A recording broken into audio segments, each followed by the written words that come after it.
Hi friends, या सेशनमध्ये आपण द प्रेझेंट परफेक्ट टेन्स पाहणार आहोत. द प्रेझेंट परफेक्ट टेन्स म्हणजे पूर्ण वर्तमान काळ. ओके.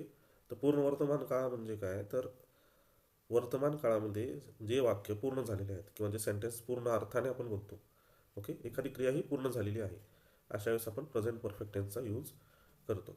ओके, त्याचा सिंपल फॉर्म्युला आहे सब्जेक्ट प्लस हॅव किंवा हॅज, वर्बचं थर्ड फॉर्म आणि पुढे ऑब्जेक्ट.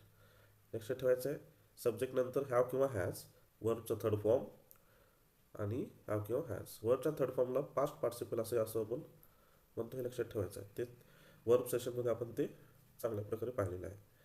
आता हॅव आणि हॅज कसं यूज करायचा लक्षात घ्या. हॅव कुठे यूज करायचा आणि हॅज कुठे यूज करायचा, त्याच्यासाठी इथे आपण चार्ट पाहूया.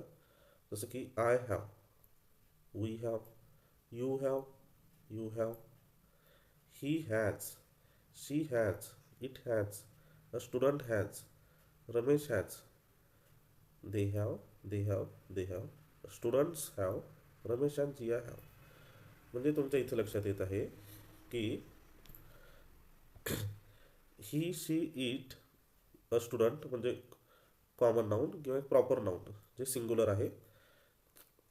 प्रॉपर नाऊन जे प्रॉपर नाऊन, त्याचबरोबर जे common noun singular common noun याच्या पुढे हॅजचा यूज करायचा आहे आणि कुठल्याही प्रॉपर नाऊनच्या पुढे हॅजचा यूज करायचा आहे.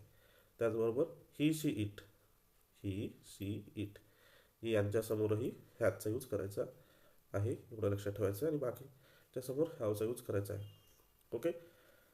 मग तुम्हाला हे लक्षात आलं असेल की कशा प्रकारे हॅवचा आणि हॅजचा यूज करायचा आहे. त्याच्यानंतर वर्बचा थर्ड फॉर्म म्हणजे पास्ट पार्टिसिपल आपल्याला यूज करायचा आहे फ्रेंड्स.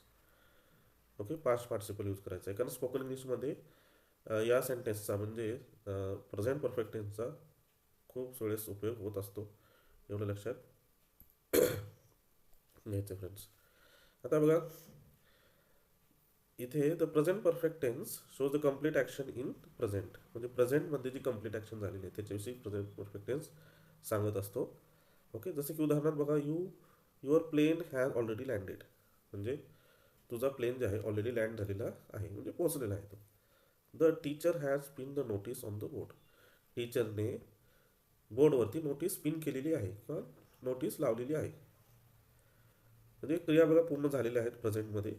इथे तुमच्या लक्षात येते, यू डोंट नीड युअर की, I have already open the door, म्हणजे मी दरवाजा ऑलरेडी ओपन केलेला आहे, तुला चावी घ्यायची काही गरज नाही, मी दरवाजा आधीच ओपन केलेला आहे. ओके, म्हणजे इथं दरवाजा ओपन करण्याची क्रियासुद्धा इथे पूर्ण झालेली आहे. इथे तुम्हाला या एक्झाम्पलवरून लक्षात येत आहे फ्रेंड्स. ओके, चला मग हे तुम्हाला लक्षात आलेलं असेल की प्रेझेंट परफेक्ट टेन्सचा कशासाठी, the complete action in the present याच्यासाठी यूज होत असतो. आता आणखी काही एक्झाम्पल्स घेऊया, त्याच्यावरून तुम्हाला आणखी क्लिअर आयडिया होत राहील. जसं की आता इथे I have completed my work, मी माझे काम पूर्ण केलेले आहे. राईट. पुढे बघा, we have seen that movie, तो चित्रपट आम्ही पाहिलेला आहे. You have answered 50 questions so far, तुम्ही आतापर्यंत 15 प्रश्नांची उत्तरे दिलेली आहेत. Right. He has written 3 books, त्यांनी 3 पुस्तके लिहिलेली आहेत किंवा त्याने 3 पुस्तके लिहिलेली आहेत. शी हॅज ब्रॉट लॅपटॉप, तिने लॅपटॉप घेतलेला आहे किंवा तिने लॅपटॉप घेतला आहे. It has completed this work किंवा दिस टास्क, त्याने काम पूर्ण केलेले आहे. They have eaten this pizza, त्यांनी पिझे खाल्ले आहेत किंवा त्यांनी पिझे खाऊन टाकलेले आहेत. ओके, अशा प्रकारे इथे अर्थ आपण घेतोय, म्हणजे प्रेझेंटमध्ये क्रिया ह्या पूर्ण झालेल्या आहेत, एवढं आपल्याला लक्षात घ्यायचं. आता बघा, पॉझिटिव्ह सेंटेन्स आपण जेव्हा बघतो त्याचबरोबर त्याच्यासोबत निगेटिव्ह सेंटेन्सचाही आपल्याला अर्थ लक्षात घेणे गरजेचं आहे. तर एखादी गोष्ट आपली पूर्ण झालेली आहे, तर त्याचप्रमाणे एखादी गोष्ट पूर्ण झालेली नाही असं सांगण्याच्या वेळेस आपण इथे हॅव किंवा हॅजच्या पुढे नॉटचा यूज करायचा आहे. इथे लक्षात ठेवायचं आहे नॉट. ओके, हॅव किंवा ह्याच्या पुढे नॉट. जसं की my friends have not worked here, माझ्या मित्रांनी इथे काम केले नाही किंवा मित्रांनी इथे काम केलेलं नाही आहे. She has not return this letter, तिने पत्र लिहिलेलं नाही, तिनेही पत्र लिहिलेलं नाही. She has not return this letter, तिने पत्र लिहिलेलं नाही. Sami and Sandeep has not known each other, समी आणि संदीप एकमेकांना ओळखत नाहीत, एकमेकांना ओळखत नाहीत. Okay right. म्हणजे इथे तुमच्या लक्षात येत आहे कशा प्रकारे सेंटेन्स इथे निगेटिव्ह बनत आहेत. I have not put money on table. मी टेबलावर पैसे ठेवलेले नाहीत. They have not understood all the questions. त्यांना सर्व प्रकारचे क्वेश्चन्स समजलेले नाहीत. He has not planned he has not planted whole plants in his garden. त्याने आपल्या बागेत संपूर्ण रोपे लावलेली नाहीत. ओके. म्हणजे या वरून तुमच्या लक्षात येत असेल की हे निगेटिव्ह सेंटेन्स कशा प्रकारे आपल्याला बनवता येतात. हॅव आणि हॅज म्हणजे परफेक्ट प्रेझेंट टेन्सचा यूज करून. त्याचबरोबर आपल्याला इथं क्वेश्चनही बनवायला लक्षात घेतलं पाहिजे.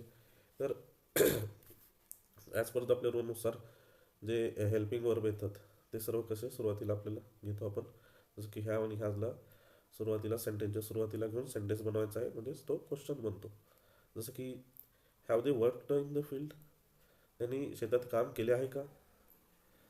Has she eaten a food here. तिने इथे जेवण खाल्ले आहे का. ओके. Have you drunk. म्हणजे तुम्ही मद्यपान केले आहे का.